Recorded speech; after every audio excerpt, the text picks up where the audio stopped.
little bit slow. So I just discovered by looking at my watch that it is 6 o'clock and it's time to start. Actually, I didn't discover. Dale told me that it was 6 o'clock. Welcome to the September Association meeting. Thanks for coming out. If you saw the slides that were playing before the meeting started, those were from the Serve Day on Wednesday, students from George Fox University, photos by John Wellender, Pennington resident, and I just wanted to mention that there's a lot of activity that goes on here at Friendsview that could be captured with photos. And there are a lot of cameras on campus. And I figure if a picture is worth 1,000 words, with one click of your phone, you can write an essay.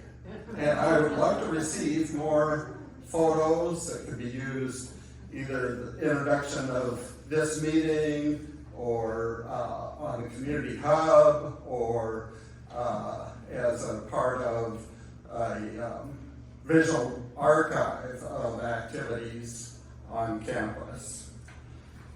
Here is the agenda for our meeting. There it is.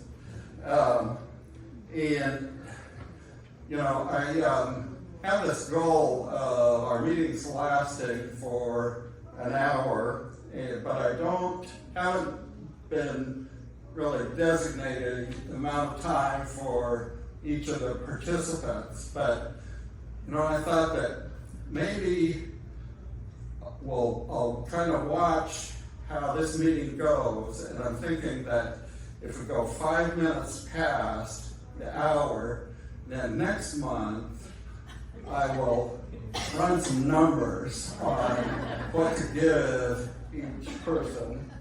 You guys can't see that, thankfully. And you can see that my kind of arbitrary numbers, I have built in there a 2-minute contingency. Carol Sherwood will come and begin our meeting. Well, I'm going to try to knock at least a minute off my time. So, one of the things that some of you are probably very used to, and some of you perhaps not so much, is silence. And what I would like for us to do this evening is just begin our meeting with a period of silence, and then I'll step in and say a few words afterwards. So use this time to center yourself, to think about whatever you need to think about to be ready to come to this meeting and listen and participate.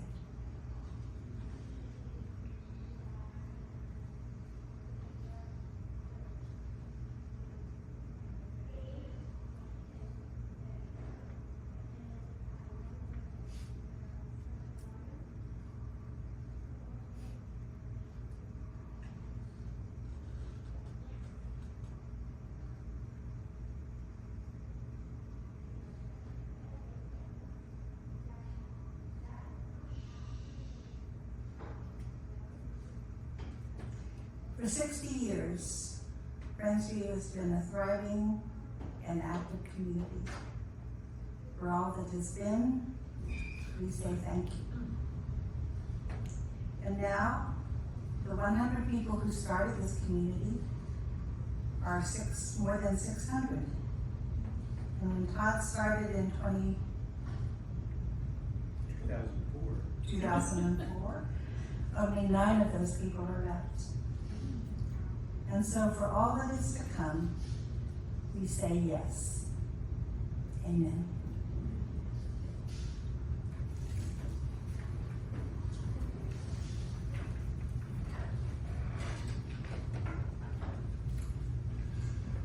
We have 5 memorials this evening.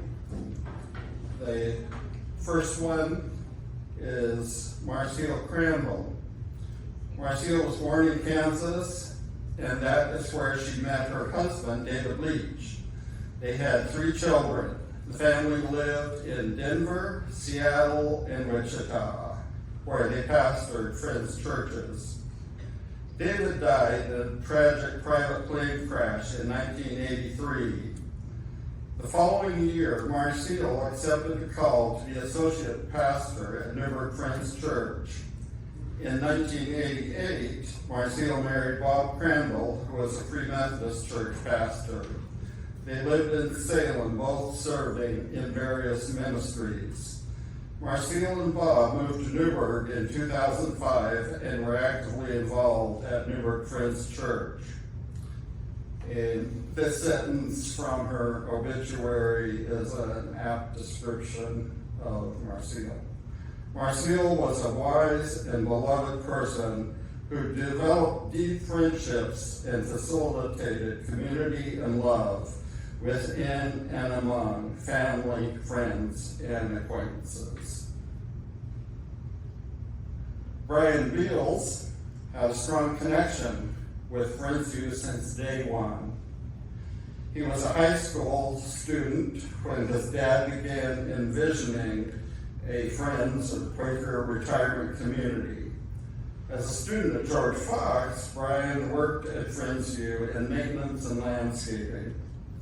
Between that time and when he eventually became a resident, Brian had a long career with the Hillsborough School District as an educator.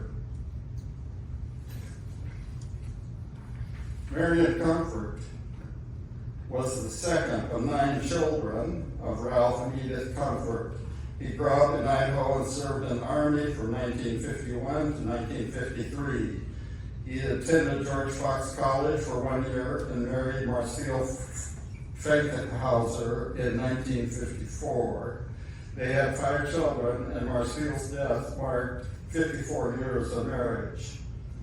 Marion's carpet cleaning business was the most noted period of his career. Marion married Donald Wilhite Coleman on September 8, 2018, and he died just 5 days before their 6th anniversary. Diane Sundin. When Diane graduated from high school, she went to work for a local school district. She married Carl, and they had 2 boys and 1 girl. She loved all things music and playing the piano. She loved classical music especially. She loved traveling with family, and some of her favorite trips took her to Europe and Israel.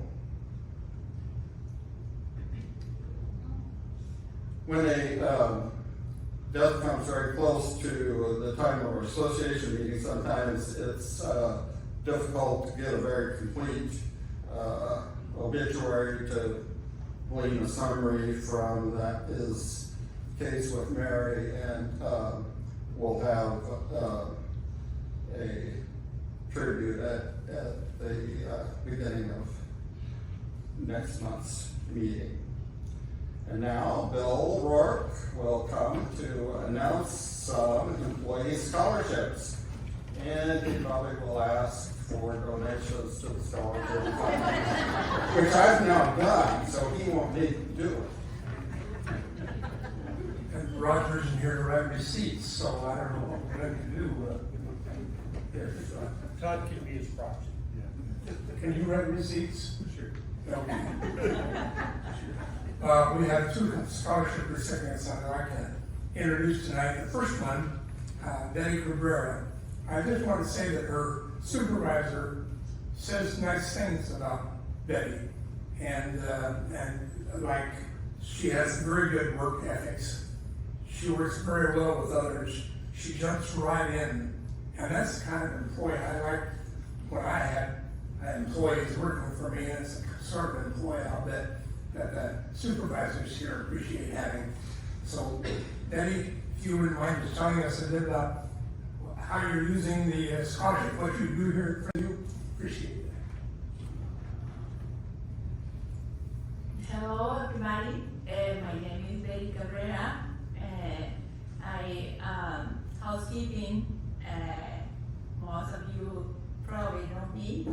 And and I want Lily, and I'm housekeeping, and I told you before, and I want to get a best position, probably the director. I'm just kidding. Thank you so much. I appreciate your help and support. Thank you. Thank you, Betty. Candy Mashonda is the next person we'd like to introduce. Her supervisor also thinks she's pretty good. As a matter of fact, we've given scholarships to some pretty amazing employees around this place. Over the years, it's been exciting for me to be able to be part of that. And if you've read my notes, you know that this current year, we've given scholarships amounting to over $40,000 because of the generous donations of all you folks.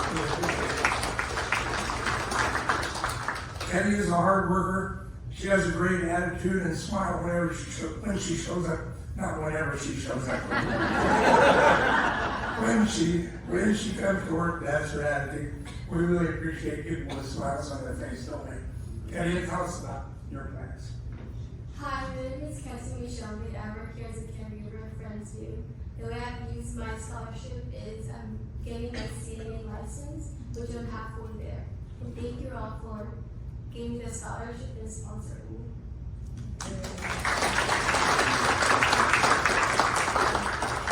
Now these young ladies have another life, so I let them know for sure that they can stay here for our entire meeting, but if they want to sneak out that door and go on about their business, that would be fine as well.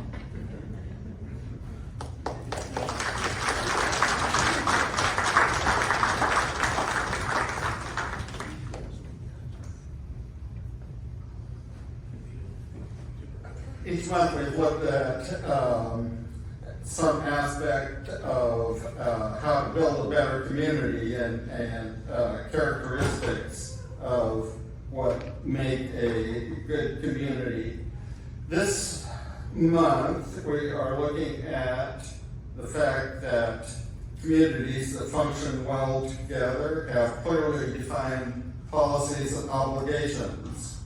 In a homeowners association, this would probably be called the covenants and restrictions, but for Friendsview, the equivalent is our resident handbook and our values. The resident handbook has two sections, and I'm sure you're all very familiar with this. The first section that describes the neighborhoods or campus, how residents interact with staff and governance, those sorts of things. The second section are the Friendsview policies, those particular Friendsview policies that apply to us as residents. And just to review our Friendsview values: integrity, stewardship, compassion, community, excellence, dignity, service, and Friends heritage.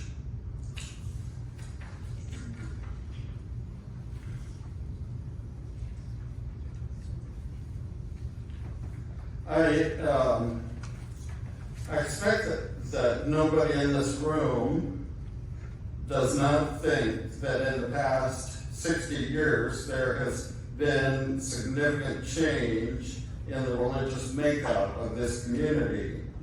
I expect that we all recognize that we live in a different world than our parents or our grandparents. The growth of this community in the past year illuminates changes that had already been taking place before the architects drew plans for Sutton Terrace.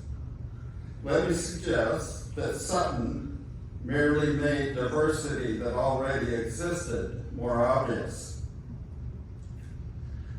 For years, every new resident that moved into Friendsview in some way made a change in the Friendsview culture.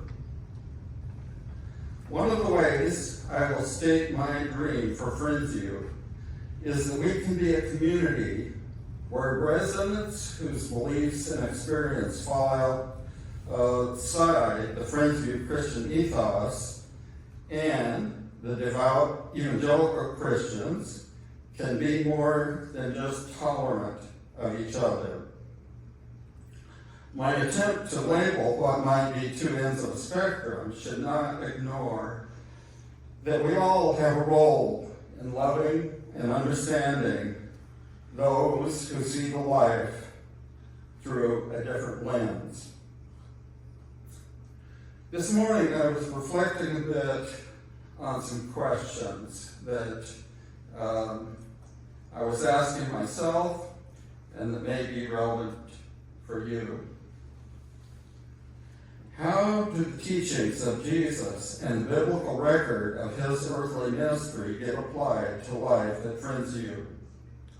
Can Friendsview be a Christ-centered community and include residents who do not identify as Christian? How do you identify a difference between religious and spiritual? Do you ever wonder if you are being judged, criticized, or misunderstood by people who have different beliefs or viewpoints than yours? Do you experience new insights from interacting with people who are different than you? Is there room on the Friendsview campus for both a vibrant Christian life and a vibrant spiritual life? What are the similarities and the differences? I hope you'll consider some of these with me. I welcome dialogue in person or by email. I intend to submit some of my thoughts to the October issue of our Community Connection. The deadline for the connection is Friday, so I welcome in the next few days thoughts that you have that I might incorporate into what I share that's available to more people through the connection. I anticipate that in the upcoming weeks and months, honest conversation that includes careful listening and love. Dan?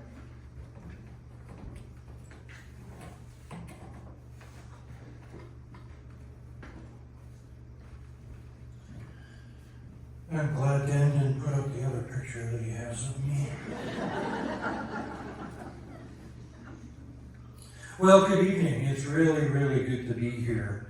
Dan asked me to talk about the 3-year strategy that we're in the process developing and giving you a little bit update. But Dan's questions, which I didn't know that he was going to put out there, really are a good introduction to, I think, the development of the strategy. Just a little bit of history that you all have lived. I think it was around 2014. That was the beginning of the plan that I think was called 2020 at the time, that led to all of the construction, not the pandemic, the construction, that you've experienced over there with the addition of Charles Beals, Sutton, Springbrook North, and so forth. That emerged in 2014, and now we're seeing the closure of that. So as I've come on as board chair, one of my goals for this year was to look at our strategy and reset that now for Friendsview going forward. And it's really exciting for me to think about what Friendsview is and can become as we become a larger organization with new facilities and a real diverse population of residents, and the community and the culture that we can form out of that as that evolves and going forward. So I pulled together a number of board members, some residents, and then of course Todd representing the leadership team. And this afternoon we had our 6th meeting. We've been meeting since about February, just going through a brainstorming process, a thought-provoking process to think about what is it that we want Friendsview to be, and what kind of direction do we want to set as a board. And so we've synthesized that down to 5 key strategies. We're looking to get that ratified by the board, hopefully if we can have a board retreat in November.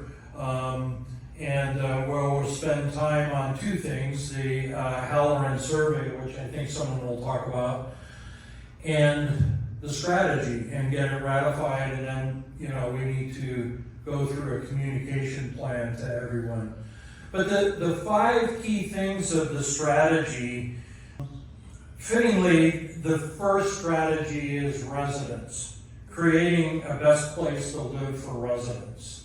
That's in how we form as a community, how our community will evolve going forward, and what as strategies do we need to have to help that evolve so that we have a community that is based on love, grace, respect, and that it becomes a real thriving community, no matter what your background or religious or non-religious background might be, that there's something unique about Friendsview because of the people here in the community. We've experienced that for 60 years, and we want to even enhance and embellish that going forward.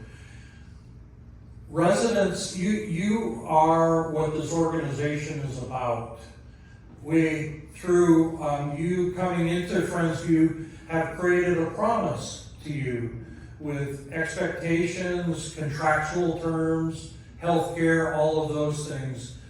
And that promise is very significant to me and to the board, that we set a direction and a course on that going forward. So residents are our number 1 priority in terms of our strategy. Then we have some other things. The second strategy is all about operational excellence, like I call it. I'm a consultant, so I tend to use consultant speak, but this is really about how Friendsview functions as an organization, the processes we have, how it's managed, where we can make improvements, how we use technology, how that interfaces with you as residents, and all of those internal operational things that really keep the organization going and setting us on a course to be successful today and in the future. The third strategy is around the health center and healthcare. Got a beautiful brand new facility.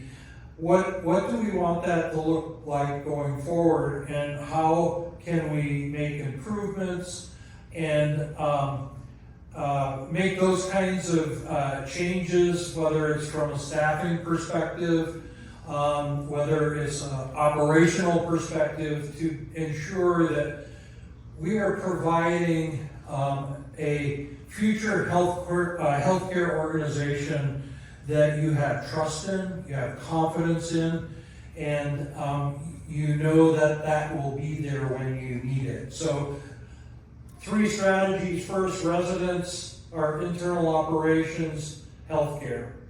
The fourth one is another important backbone of Friendsview is the staff. And we've just witnessed 2 particular staff members here that I think really kind of speak to the quality of the staff that we have. In fact, Betty, I think I'll add her to our succession planning list for Todd. I'll let our chair of the personnel committee, we'll put her on the list. But every month we, have more scholarships with our staff, and that just represents the quality of people that we have. And we want to continue to embellish and grow that, and grow opportunities for our staff to grow and develop and flourish as they are here with us at Friendsview. The fifth one I kind of categorize or characterize as the strategy of innovation. It says a little bit more there, but really setting an expectation and a course of innovation. What worked in the past likely is going to be changed or needs something different in the future. We know how technology is moving fast and has a big impact on us. How can we leverage that and use that? How can we look to different ways to deliver our services to you as residents? What are new opportunities? And already Todd and the leadership team are starting to come up with ideas of how we might really grow our suite of services and the things that we provide residents. So that is really an encouragement to not just work on the things that are really in front of us, but also to look for opportunities to innovate. So 5 strategies: residents, our internal operations, health center, staff, and innovation. And as this gets approved, and we will come out with a communication plan and be able to talk to more details on it, but I just wanted to give you that kind of picture of an overview. So, and I'm always open to hearing questions afterwards or feedback. One of the things about this process that's been really enriching for me is to be able to talk to residents, meet new residents that I've never met before, and get feedback and comments and such, and have an opportunity to listen.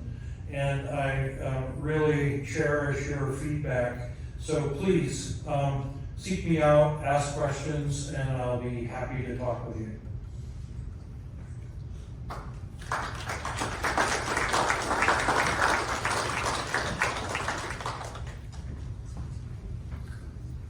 And that leads us into questions and affirmations.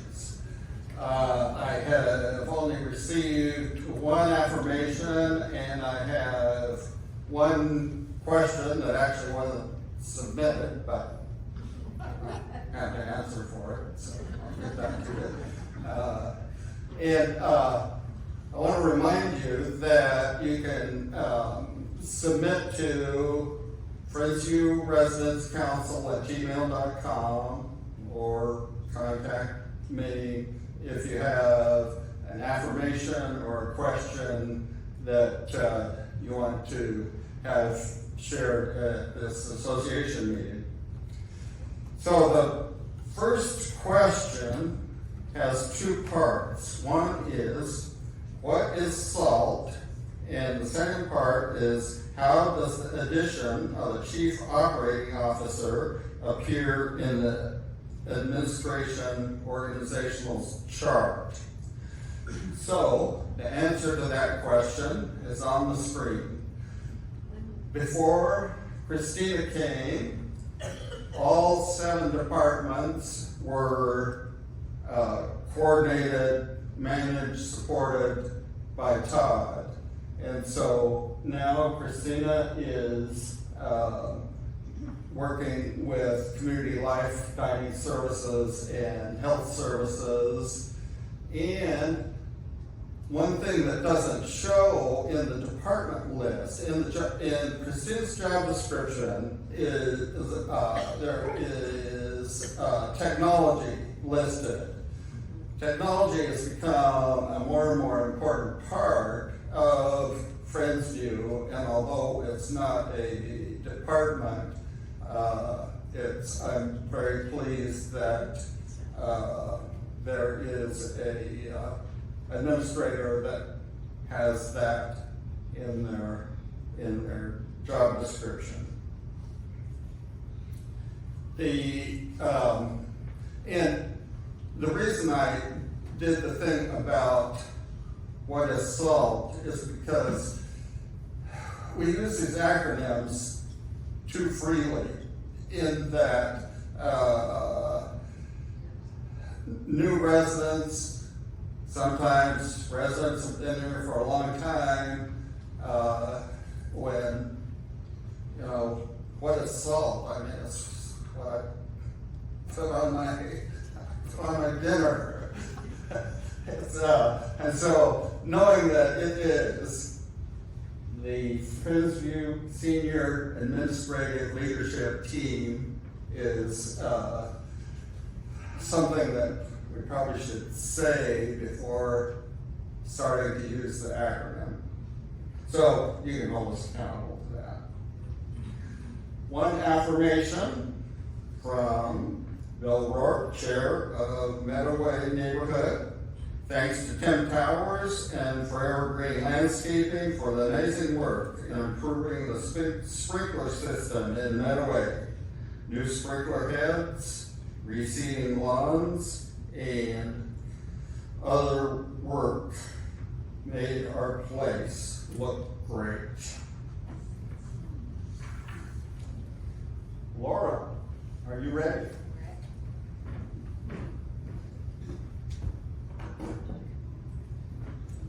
Good evening, everyone. Lora Froescher, the Community Life Director, and I don't have a bad joke for you tonight. Sally's happy about that, but I do have a little story I would like to share with you. It's a short one. Some of these really beautiful mornings, while it's still dark, I've been going for walks. We live out in the country, and so I'm walking along. It's about a mile stretch, just straight down the road. So quiet. It's still dark. You can hear the crickets just a little bit, but there's nothing, no noise. Then all of a sudden I hear this quack, quack, quack, quack, quack, quack, quack, quack, quack, and I just started dying laughing. And I thought that duck just heard a joke. I'm sure of that. And I think that's why they say you quack me up. I don't know if the duck was laughing at me or what, but it was just the highlight of my morning, I tell you what. So that's all I got for you. So community life updates. Just a couple of things I wanted to circle back around to. Thank you for doing the parking survey for those of you who live here on the main campus area. Janet Herron has been doing a great job of collecting all of that information, and I want to assure you that we are using it. So your work has not been in vain, and we are moving forward with some plans of how to make things work better with parking.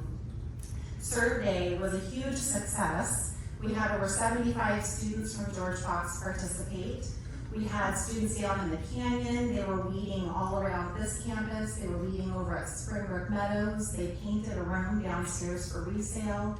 They helped in Garden View in Manor 2nd and 3rd floor and over at Charles Beals Plaza. They did activities and they sorted a bunch of items. So lots of work was done. And it was very fun to have them. I don't know if you participated in the ice cream social after, but it was very robust. So we were very grateful for their help. I also just wanted to let you know that I'm very aware of our communication platforms, and it's something that we've been talking more about, especially since Christina's been here as well. So just to let you know that we're aware that we need a place for you to provide feedback, and then you hear back from us. So until we can get that system going, it won't be implemented, but it's something we're working on. I also hear that you want to interact with each other. So how can we have a social platform that is more interactive for the entire community? Knowing who to contact and who to contact for what is another concern that I've heard a lot about. So that's something that we're looking at.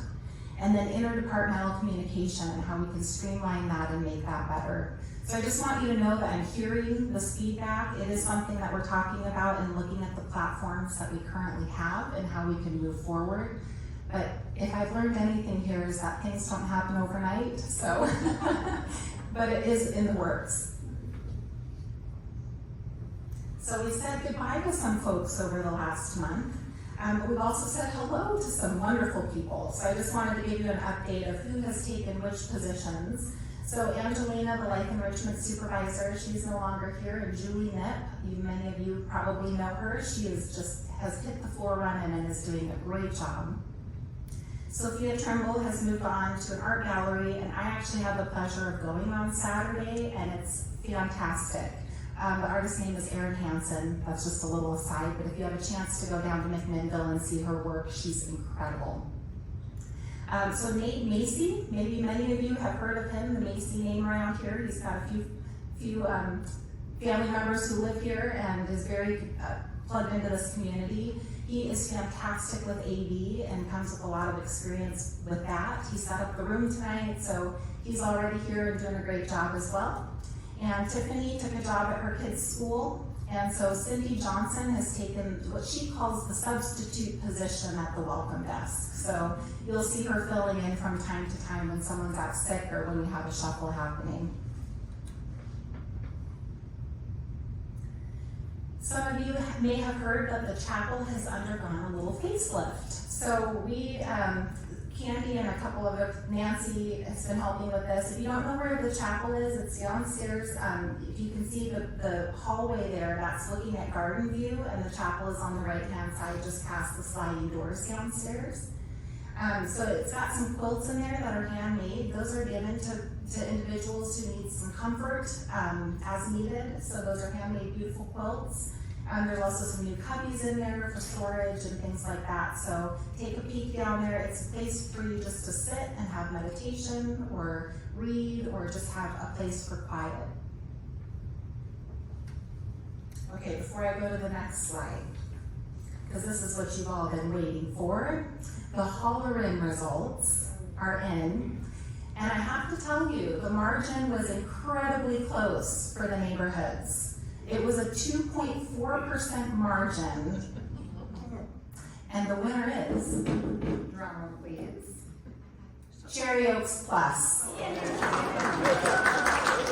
Congratulations, you won the ice cream party. Meadoway, you came in second with a 2.4%. What is that called? Not disadvantage, but you know what I mean.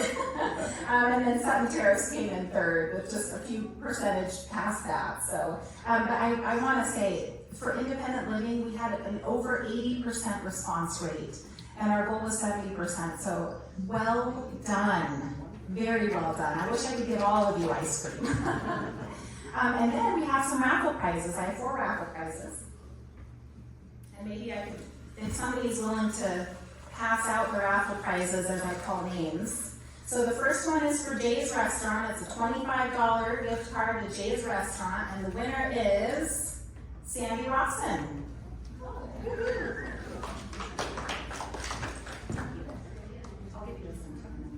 And we have another $25 gift card for Jay's Restaurant, and the winner is Susan Nybeck.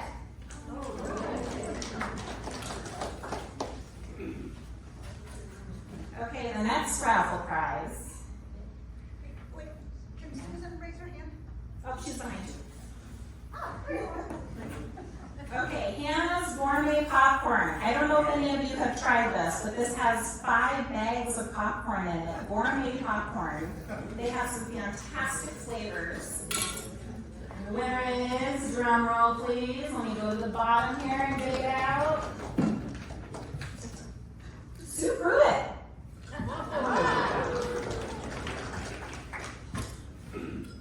Okay, last but not least, we've got some Friendsview swag. We've got some lanyards, a mug, and a $10 gift card to the bistro. And the winner is Judy Hughes.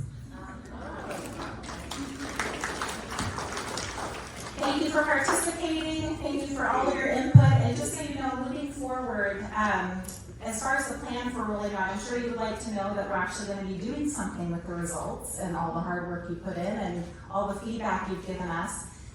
Mid to late October, we're going to be doing a presentation. It's a PowerPoint of what the results were. So we'll be doing that in this space here, and we'll send out information about when that's happening. We'll also post it then on the hub so you have access to it. And then as a SALT team, we'll be administrative leadership team will be meeting and talking through how we can implement those changes into our objectives with key results and getting a plan together for that. So we're also meeting early October to start that discussion of how we can implement the results. So there are big plans in place so that your words and your efforts do not go in vain.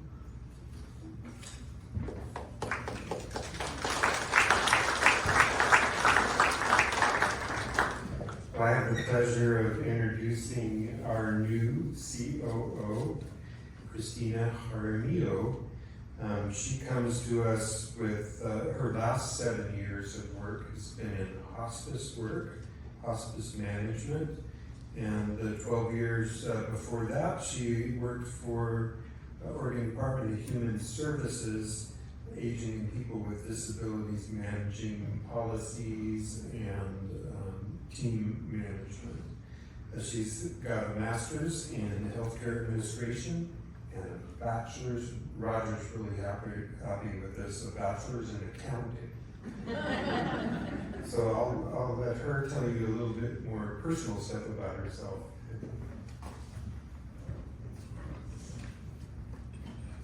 Hi, I am happy to be here, and I actually could see how long Dan gave us 6 minutes. I'm not going to talk for 6 minutes. So Todd gave you a little bit of my background.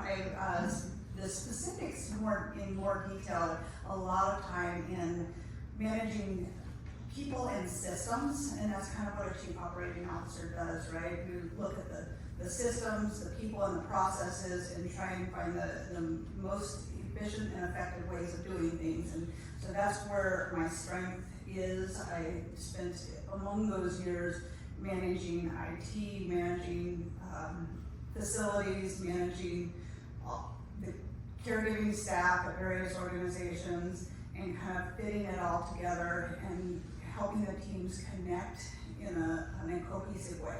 And so I consider operations the people, the processes, and the systems, but the most important part of it is something that Lora touched on, is the communication. So you can work on each of those things individually, but without the communication, then you're not going to be successful. And so that's one of the things that I really emphasize. So I'm really excited to work with Lora on some of our communications, as well as the rest of the administrative leadership team, senior administrative leadership team, and our staff.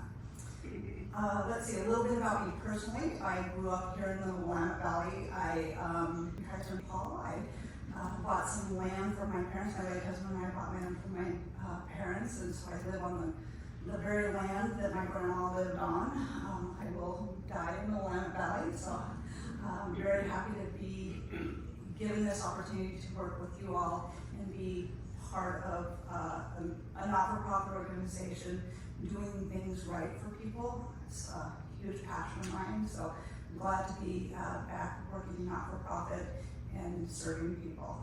Let's see, what else should I tell you about myself? I have 5 quasi-adult kids who are all in their 20s, like quasi-adults. So I feel like I've done the hard work, but now it's the worry stage of just waiting for them to say, Mom, can I come back home? So that's it about me.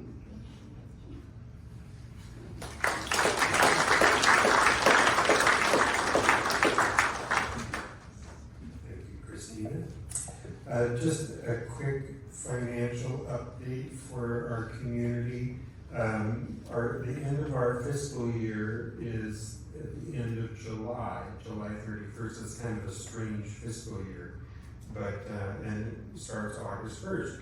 So we are right now in the process of wrapping July. I reported last month that we met all of our covenants, and there's always that little chance, maybe we didn't, but as we get past the end of July and all the records come in, we are even firmer, we feel even more sure that we've met all of our covenants. We raised through selling our existing homes before the new construction, we raised $5.6 million this last fiscal year.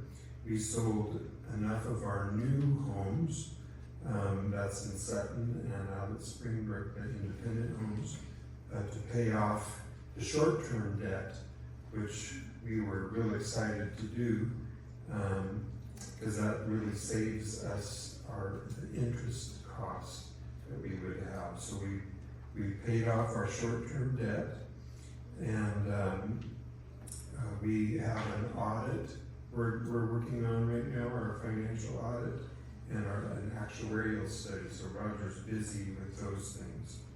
Our new goals for 25, can't believe it's already 25, are getting ready to be. We'll be raising 29 million in our monthly fees. Our operations has just expanded with all the new people in our community, so we'll be raising 29.7 million just in our monthly fees, and 7.4 million is our goal for selling our new apartments, or apartments that turn over. That'll help us, in that we'll have enough to pay all of our expenses, meet our days cash on hand expenses of 180 days, and our debt service coverage ratio of 1.2. And that we're also setting aside in that goal $1 million for capital expense projects that we are all interested in, and another million to put into our assistance fund, because when we built all our new inventory, we didn't set aside the 5% that we normally set aside for that. So we hope to catch up with that. We're working hard to meet our budget for our staffing costs. 13 million in staffing costs for our community. That's really huge. Besides staying on budget with our staffing costs, we're working to maintain low agency usage, and that's especially in our healthcare areas. We had a little blip this last month because of COVID outbreak. We had a lot of people had to stay home sick with COVID, and having so many of our employees, about half of the employees just in the dining room alone are students, are either high school students or college students. So when everybody goes back to school, that's always a challenge for us. We have goals set this next year for keeping up on our disaster and emergency response. We've been doing our evacuation drills, so thank you for your patience as we do those, especially in buildings with upper floors. We're focused on being the best place to work with our English language learner program. We are really thrilled with that program, our English language learner program, and the work that we're doing to make all of our policies and onboarding materials understandable to people who may not have finished high school or speak a different language. It's not just as easy as translating into Spanish. We also have to consider reading level. We'll be going to National Leading Age at the end of October. Gabby and Elizabeth, Elizabeth got a grant or got a scholarship this last month in order to learn how to write grants, but she's been really involved in this English language learner program and will be presenting this work at the next Leading Age conference. We'll also be working this next year on development of a master plan. So like Dale said, we've already finished our big project, the Sutton home and out at Springbrook and our new health center.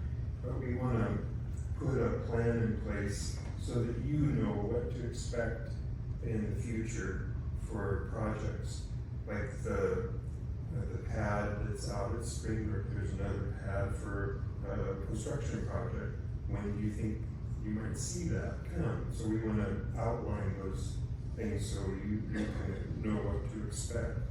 We also want to make available our capital projects so you can see when are we going to do that fence out at Springbrook, or when are we going to put the paths in down in the canyon, so you have a place you can check on those things. We'll be looking at expanding some services that we do on campus. We'd like to grow our home care department, not just at Friendsview, but off campus as a service that we can sell off campus. And we'd also like to develop a housekeeping program that would be operable out of the home care department, so that you'd have a place to have someone call someone to come in and clean your house. We're working with the computer lab committee in the next month or so, and updating the room downstairs in the Canyon View Center for computer labs. In line with that, we'll also be adding a game room downstairs in the old living room area for the pool tables and the ping pong tables, or maybe not the ping pong table, the pool tables and the puzzles, so that there will be room for the dancing group on the hard floor in the old game room area. So we're really glad to see Christina join us this last month, and some of the new staff that are joining us are moving around. This is a big thing that we like to see. We like to see people grow at Friendsview, and when you see people like Danielle Pro come, she's now our creator of our content creator in residency planning. So things like that are really what we like to see at Friendsview. So thank you to the scholarship committee for making that happen. Thank you.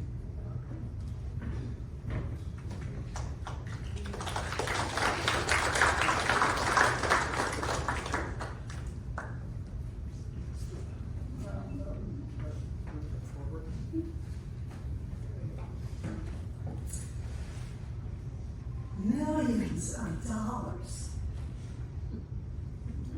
Did you hear all those services he was going to offer us? Some of them you have to be a bit patient. How lucky we are that we can be sitting in this room. How fortunate we are. As I'm sure many of you know, our nation is in the largest food insecurity since the Greatest Depression. Do you know you can help? How many of you are like me? I go to the grocery store and hey, they got a really good deal if I will buy 4 cans of something. But unfortunately, I'm a single person. And I've made the mistake so many times not to look at those expiration dates on those cans. And I don't know how to get rid of them. Because technically, unless my church has a private thing going on, I'm not sure what I can do with them. But we have 2 food banks here in Newburgh that are carrying out that mission. So try to check the expiration dates on those cans, cereal boxes. Everything has an expiration date. So that if you find out you haven't had the time to eat that food, use it or give it away to a friend, there are places it can go. And the first one is run by Fish. And only, unfortunately, they're only open 3 days a week and only for a couple of hours. But it is our community-wide food bank over there by the lumber company on Elliott Street. It's hard to find. You gotta be really watching it as you go. As you pass the lumber yard, look to your right, and it will be there. The other one actually is on the campus of George Fox University, and most people say, "Oh, food pantry for students?" No, it's for the community. So it's another place. If you know where the Kern Dental business is, that's the street you turn on. And a couple of blocks in, there's the food bank on the right. Right now, they're just taking canned goods. And for some of you who were wondering what I was going to say last month, I just gave you a hint. But we can do things here at Friendsview too. You don't have a car, or you're not going to walk the distance over there to George Fox carrying a bag. There's a bucket down by the elevator, by the entrance that comes in off the underground garage, where you can leave off canned and goods that aren't fresh. I also know that Pennington has a little basket by their community room, and people leave all sorts of things there that you might take a look and leave something, and I'm sure they'll get it to a good location. And I'm sure there's other things. I know during the summer, Springbrook had a table outside of their garden where they were leaving fresh produce. And they might be having a program of moving food products over to the food banks, because the one food bank is really close to Springbrook. It's practically in walking distance. But check those expiration dates. I'm sure every month there's something that you can pass along so that other people in our nation have something to eat.